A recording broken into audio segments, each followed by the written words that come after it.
Welcome back, everyone, to Unfiltered Perspectives. I'm Tara. I'm Kimberly. And I'm Leslie. Today, our discussion will bring us to a topic that's often difficult for some of us to navigate: the art of saying no. I think we live in a society that pushes us to say yes to everything, every request, every opportunity, and there is often pressure to please everybody. So saying no can feel uncomfortable or sometimes even selfish. But the truth is, learning to say no is crucial for maintaining healthy boundaries and for preserving our emotional and mental well-being. So today, we're going to explore how and why we can confidently say no without guilt. This is Unfiltered Perspectives, where real talk leads to real growth, and every perspective is valued. As we begin, I want to share Ecclesiastes chapter 3, verses 1 and 6. And it says, "For everything there is a season and a time for every matter under heaven, a time to seek and a time to lose, a time to keep and a time to cast away." What that says to me is that there is a time and a place for everything, including when to say no. It's okay to recognize when something doesn't align with our season or priorities and to respectfully decline. Mm-hmm. Great intro, as always, Tara. And I like that you started this with a scripture, and that scripture in particular. And yes, there is a time and a season for everything. I guess I'm going to start. I already have, I guess. I have always been, I think, a people pleaser and have found it very difficult to say no. But over the years, I've gotten better at saying no without the guilt. I mean, it would literally make me sick to say no in the beginning, but I can't say that I've mastered it. Mm-hmm. I still struggle with it. It does still make me uncomfortable, but I've definitely gotten better at it and learned ways to say no without saying no. Interesting. Interesting. Yeah, that doesn't work for me right now. Or, just depending on the situation, just finding other phrases Mm-hmm. to make my point, but I'm still saying no. I like that. Yeah, That's that doesn't work for me right now. that does work. But I'm a work in progress. Me saying no is it's definitely hard. I like to think that I'm good at saying no. I'm certainly better than I used to be, and I'm really good at coaching other people to say no. People have gotten really good at saying no to me. But Mm, I do notice that when it comes to the one area where it's really difficult for me to say no is when it comes to my work. There are particular reasons for that, but I take on more work than I should. But in most other areas of my life, pretty good with the no. And I tell people, no is a complete sentence. You don't actually need an explanation after your no. Your no is sacred. It frees you up to do something else that you need or want to do. Mm-hmm. mm. And when it comes to work things, I find it easier to say no because I've been in situations where I've been asked to do things that I know I'm not supposed to do. Not only is it not a part of my job description, it's something that's not supposed to be done. And if I don't do it, I don't have to cover it up. So it's a simple no for me. I Mm-hmm. don't care if it's coming from manager. I don't care where it's coming from. If I'm not supposed to do it, that's an easy no for me. If it means me sacrificing my time with my family in terms of working hours that I know I can't work, I'm not scheduled to work, I'm saying no. Yeah, my more difficult times comes with saying no to family. Yeah. Yeah. Kim, I saw your eyes. What was that? Oh, because I'm thinking opposite. I could probably say no to family pretty easily. Wow. But Tara, what do you think? What did you say, Tara? I have had difficulty saying no in all arenas of life, whether to family, friends, in work situations, because I am very much a person who feels guilty. I feel bad when I can't give people what it is they want if it's within my capacity to do. And I think that that is an important way it has been an important way for me to set boundaries and to make it easier for me to say no, because for how I explain this, but in wanting to please other people, I sometimes have had the misfortune of negating what it is that I myself need. And a lot of time, what that means for me is I need time or space to not become overwhelmed. I need space to not overextend myself, because when I do these things, I'm not really able to give my everything to any particular task, if that makes any sense. And I also find that oftentimes if I'm saying yes to something when I don't really want to do it, the reason I don't really want to do it is because I know it's going to put stress in maybe some other area of my life. And again, that's not good for me mentally or emotionally. So those are spaces or times when it has been difficult to say no, but if I care at all about my well-being, or if I care at all about healthy relationships with other people, then it becomes necessary more for me to say, to say that no. I think when it comes to family and me having difficulty saying no, I'm trying to think of specific situations or incidents. When it comes to doing something for family, I don't see that I very seldom say no. But a lot of times, like if it comes to like gatherings, if they want to do something together and maybe I don't feel like it, there are times where I would show up and I really didn't feel like showing up. And I don't do that anymore. If I don't want to go, I'm just not going. Mm-hmm. You know what I mean? And it's as simple as that. I really just don't want to, or I don't feel well, or I'm not going to push myself to be in a space where I really don't want to be in anymore, whether it's family or friends or whatever. So I did find myself doing that a lot, where I just really just didn't want to participate in a particular thing, but I did it anyway. But now it's just, I won't be there. But as far as doing for someone, I will probably do it. I'll probably do whatever that thing is. Yeah, I hear that. Hearing you, Tara, describe it as the reason that you don't say no is because you feel guilty about saying no is very helpful. Because I realize, so the difference for me is when my not saying no is not about feeling guilty. I rarely feel guilty when I have to tell somebody no. But times when I don't say no, it's more about a fear of missing out. And so sometimes it's a fear of missing out on an opportunity. It's almost usually a fear of missing out, like on money. So it's less about guilt and more about a fear of what will happen if I don't say no. I won't have this money. I won't get asked to have this opportunity again, that kind of a thing. Yeah, I understand. Like when I think about, or when I say guilt, it's coming from several different places. One is sometimes if people need something, or if I perceive that what they want is a need and not a want, I feel guilty if I am unable to provide that. I feel guilty because I don't want anybody to suffer. I don't want, and I don't want to hurt anybody's feelings by saying no. I don't want people to think that I'm saying no for selfish reasons. And I have to get out of that mindset, or I've learned to, and as I say, I have to, and I keep flipping back and forth between the present and the past, because it is still a journey that I'm on.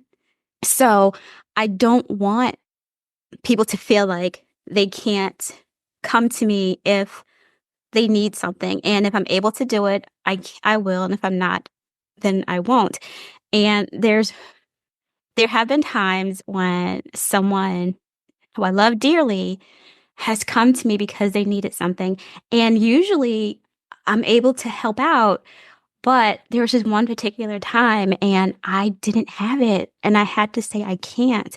And that hurt me so deeply to have to say that I can't do this because I don't have it this time. I can't. But you know what though? There's no I can't, and then there's a no I don't want to. You know what I mean? If you can't do something, then you simply can't do something. Sometimes, whether it be right or wrong, because that's a whole nother discussion. Sometimes someone can ask you for something or to do something, and you just don't want to. Whatever your reasons are, are your reasons. You could just not want to do it. That's Is true. that right or wrong? I guess it depends on who you ask. Now, if you can't do something, there's no reason for you to feel guilty. And even if you don't want to, there's still no reason to feel guilty. You feel how you feel, and your no is a no. You know what I mean? So there's a difference between saying no because you can't do something and saying no because you simply just don't have a desire to do it. You don't want to do it.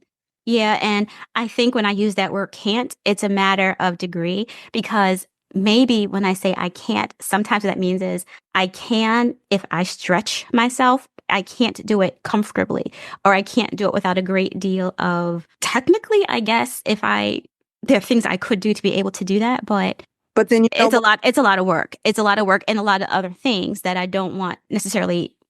I'm not equipped to handle for whatever reason. And so that can't comes with guilt, because I know deep down that I probably could with sacrifice, or I could with a great deal of discomfort, or I could, if this, that, or the other thing. You know what I mean?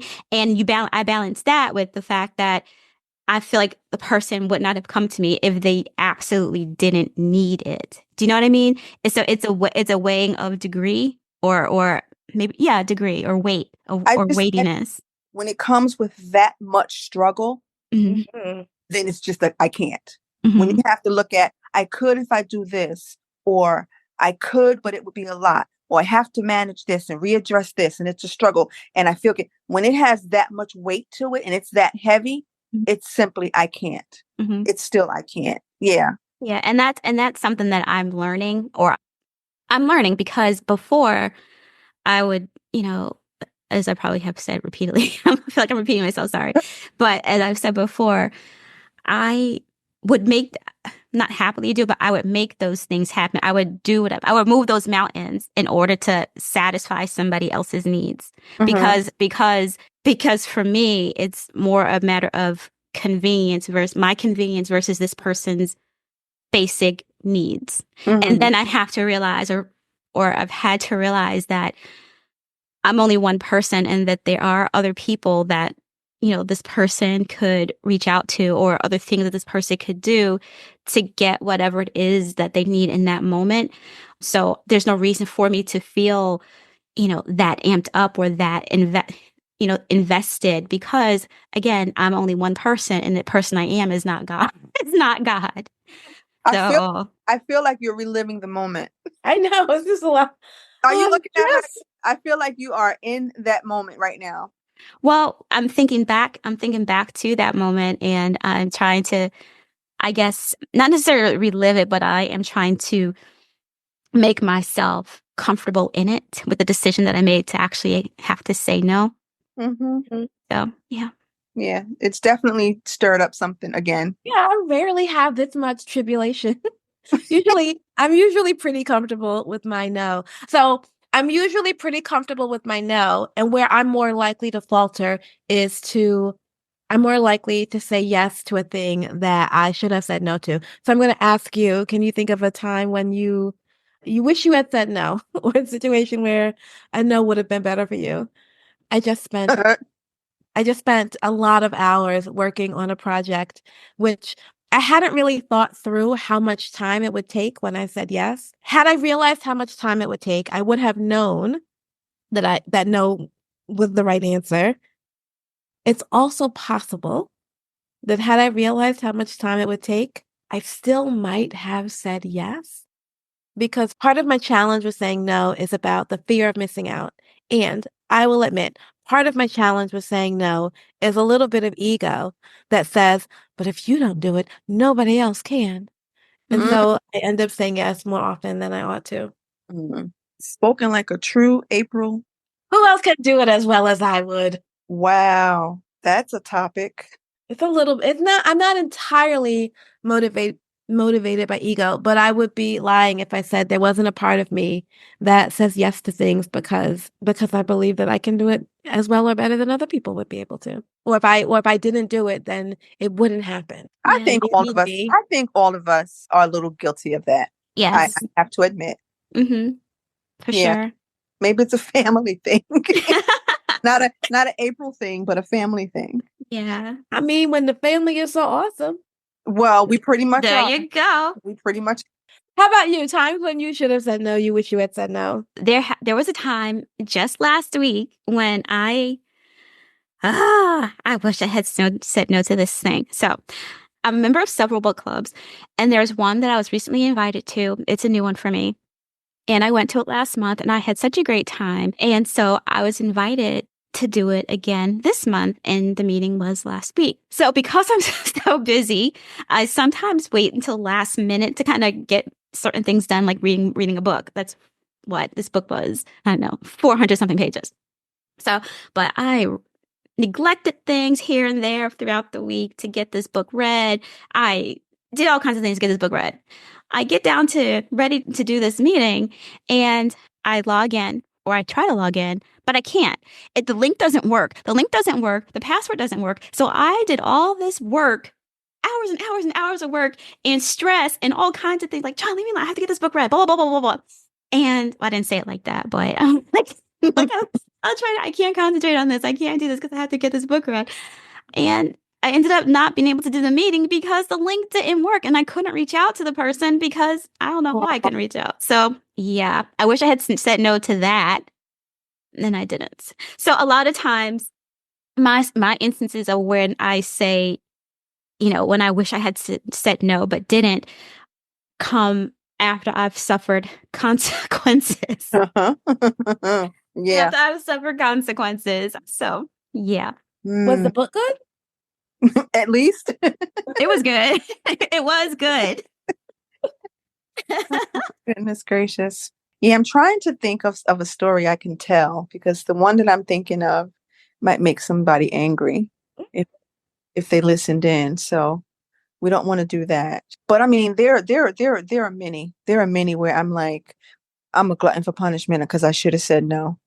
And it just turns out, poorly. But like I said, I'm getting better at not putting myself in spaces where I know I shouldn't have been in the first place.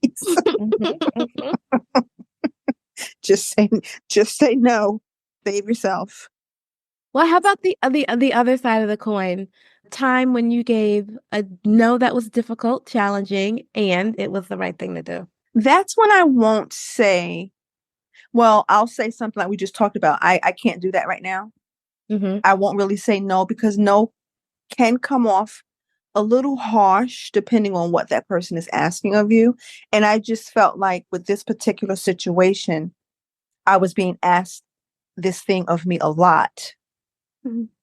And this time I was just like, I'm not able to do that. And it didn't happen as much. Like I can't keep doing that. So, but I will try. I don't think I ever just a flat out no with friends. Yeah, I can't. I don't think that's going to work. I don't think that's going to work. Yeah, I feel like, and I know, Kim, you said that no is a complete sentence, and I have used that myself, but sometimes it feels like you have to back it up. You have to, but people expect an explanation, or else it just comes off as harsh or like, well, why not? That kind of thing that leads to questions. So like what you said, you give an excuse or offer maybe an alternative, like, yeah, no, I can't do that right now. So you give a no, sort of, but then you leave the door open for that question to be asked again later. Right. When that is not necessarily what we want to happen. Sometimes we want that no to be a firm no, now and forevermore. Right. And don't ask again. Yeah, but we don't do that. Yeah, that is the challenge that I found. So I tried to not do this. A no that has a condition. When that condition changes, people think that maybe this no has changed. Mm-hmm. And so I try to be just really clear and definitive in my no. And, and I also try to think through maybe the consequence. If I will be resentful giving this yes, then I want to rethink it and give a no.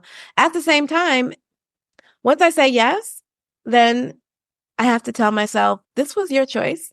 You could have said no. Mm-hmm. And so, don't be blaming people because you're tired, because you got too much work, because you could have said no. But I've been thinking a lot of a big no that I gave years ago.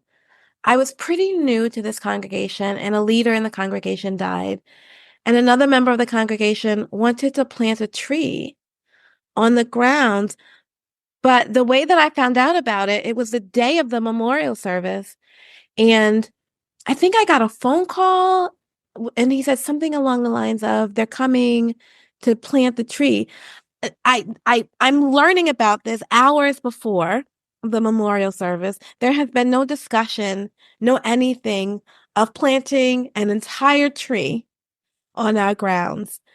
And so I said, no, absolutely not. And then I brought it before the board. It took a very long time. I think I think that this was a no that they needed me to give. I think if this had gone directly to the board or directly to individuals, they would not have been able to say no to this person. And no really was the answer that we needed to give. I've been thinking about it a lot because this person just recently died. And so we just did a memorial for him this week. And I still think, wonder if we ought to have planted that tree. But I still, all these years later, believe that no, to the tree itself, but more importantly, to the process, the idea that one person can just decide, alter things in such a big way, had to be no. Don't just decide to plant a tree on somebody else's property. Yep. Right. No permission. So that was a tough no, and I still think about it, and I still wonder. But when I think about it, I do think for both of those reasons. And I also do think that it was a no. It was a modeling of a no that helped make space for other people to be able to say no. Mm-hmm. I think that when it comes to saying no, that it's okay, acceptable, and even necessary a lot of times to disappoint other people if it means that you are honoring boundaries. Mm-hmm. Oh, my favorite word, boundaries. Boundaries. Yes. I'm looking at some of these phrases. I looked up ways to say no without saying no. I apologize, but I can't make it. I mean, that's a no. I have something else. I wish I were able. I like that one. I wish I were able, but I don't want to. I'm afraid I can't. I'm not comfortable with that. Oh, I like that one. Let me think about it. But see, that's not a no. It's not, because it's like, okay, you thought about it, now what? Yeah, because that means you're going to come back to me again. No, what it often means is you're going to run out the clock until it's too late and you answer Right. cereal. Except if the person that you're telling this to is somebody who doesn't mind asking you again. They'll be like, okay, you've thought about it, now what? Like some of those other ones that you mentioned, there are some people who you say, I'm afraid I can't. They'd be like, well, why not? Who would be so bold? For real? So I actually might. So I'm going to just say this. As a person who has to ask people to do things a lot, it is a kindness. When you're clear for yourself that your no is a no, it is a kindness to just say no. So then I know to move on. The hemming and hawing makes me think, oh, maybe I should come back. Maybe they need something else to make this possible for them. Maybe they really do want to think about it. If your answer is no, please, honey, just tell me, not you, honey, but whoever, please tell me no. See, I and you both know this about me. I have the hardest time asking for anything. It literally makes me sick to my stomach. If I come and ask for anything, I've already struggled with it for days. So if someone were to say to me, let me think about it, already that's a no to me. And I'm not going to come back and say, hey, have you given it any thought? Unless that person comes back to me and says, hey, I thought about what you asked me and this is what I decided. I would never double back and say, hey, did you think about it? Yeah. So, but there are many people who would. That's why you have to say no, and you have to be firm about your no. And if that means that you have to convince yourself or them that you are doing this because number one, I just don't want to, or number two, I just don't want to. Number three, really? I just don't want to. Here's another one. No can do. Would you say that to somebody? Yeah. No can do. Wow. Depending on the tone, I might say no can do. I think what I would want to say something that feels like actually honest. So there was one that I liked. So something like I won't be able to, or even the sorry I can't. I don't want to. I try not to proceed it with a sorry if I'm not actually sorry. I might say if I'm unable to attend an event, I'm so happy for you. I hope you have a great time. I won't be able to be there. Yeah, No can do. No can do is terrible. I can see myself saying that though. I can see myself I saying can see that. you saying that. I guess it depends on what they're asking for. Oh, I don't want to. That's on the list. There you go. No, I'd love to. I really don't want to. I'd love to, but I can't. I think that would be the one I probably use the Yeah, I kind of most. that unless I really don't love to. Right. Just I can't. Mhm. Yeah, I guess because if you say that I would love to, but I can't, that leads other people to, well, maybe next time you could. Because if you, How about that sounds really interesting. I can't do that. You know what? no, And then this maybe another time. Yeah, again, that just it Mhm. depends on the situation. Because if I need you to stop asking me, then I'm not going to stay. Maybe another time. Mhm. Oh, okay. How's this? If I just need you to stop asking me, tell me how this feels for you to hear. That's really not my cup of tea, but I hope you have a good time. Mm. Oh yeah, yeah. Uh, You don't like that? Would you feel hurt? uh, I have, Someone said that. I have felt hurt by that. Have I said that to you? Yes. Oh, Really? Uh About huh. what? One of my book clubs. Oh, well, I'm so sorry, but that's so clearly I have used it. And maybe there were hurt feelings, but you didn't ask me again. Because there's something that really because here's the thing. Because what I want to communicate is I'm not against book clubs totally. I don't want to do that book I'm club, not but I that want to janky. do another book club. Come on. That's not my cup of tea, but I do want some tea. Guys, this has been fun. you two are hilarious. You two are hilarious. I just want the listeners to know if you guys could only hear what goes on after this, these two. It's just After the party, there's an after party. After party, yeah. my goodness. Yeah, that's hilarious. But I did have someone, I invited them to something and they pretty much told me that that wasn't for them, but to have a good time. I mean, I it wanted to works. say I didn't really want you to come anyway. I was obligated to invite you. But anyway, that's neither You know, here. all of these, they work, and depending on the person that receives it, it could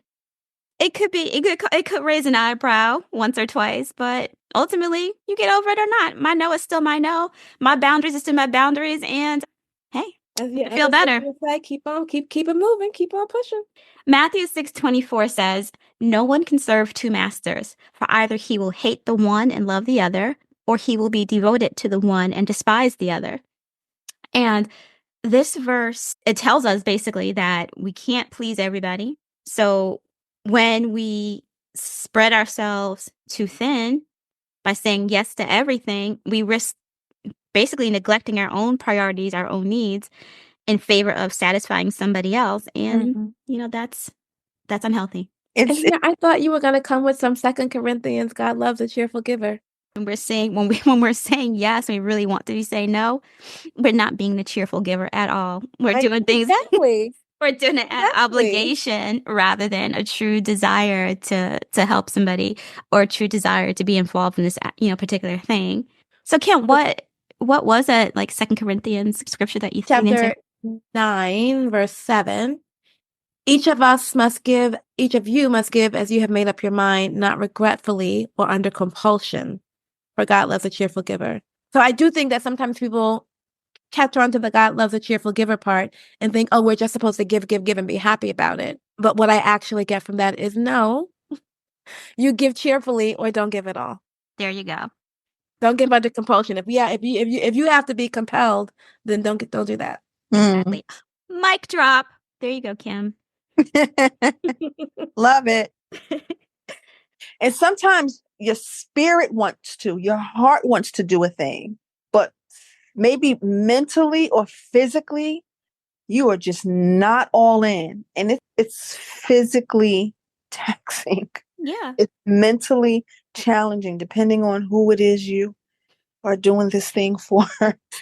So it's not even the what the thing is that you're doing, but it's the who. Sometimes it is not the what. Sometimes it's the who. Sometimes it's the who. Yep. So how can we recognize when we need to say no? When you make yourself the priority. Oh, love that. When you make yourself the priority. I like that. Period. Y'all are silly. Seriously, like what's more important? You want to help this person, you want to be there for this person or these people, and but at the end of you helping them, you need help. Make yourself the priority because sometimes it's just too much. And I would just like to share something that I'm reading, and it says, learn the art of saying no. Don't put it off. In our effort to please others and avoid uncomfortable conflict, we often put off saying no. So do not put off saying no. Be straightforward, keep it simple, and don't beat around the bush when saying no. And lastly, say no with kindness. Always be kind when saying no. And that takes me back to find other ways to say no. No can sometimes sound very harsh, and we can, find substitutes. That doesn't work well for me, or, maybe another time, or, just find other ways to maybe say no and, remove that harshness that comes with saying no sometimes. Mhm. So I will end with that. As you end with that, can you tell us where you read that? It is on sparklesofsunshine.com. Lovely. So, guys, remember that saying no is about respecting your own boundaries. It's more than just rejecting requests.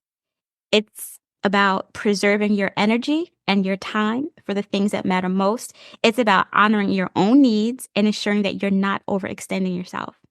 I encourage all of us and all of you out there, how about this week we practice saying no in a way that feels authentic and loving?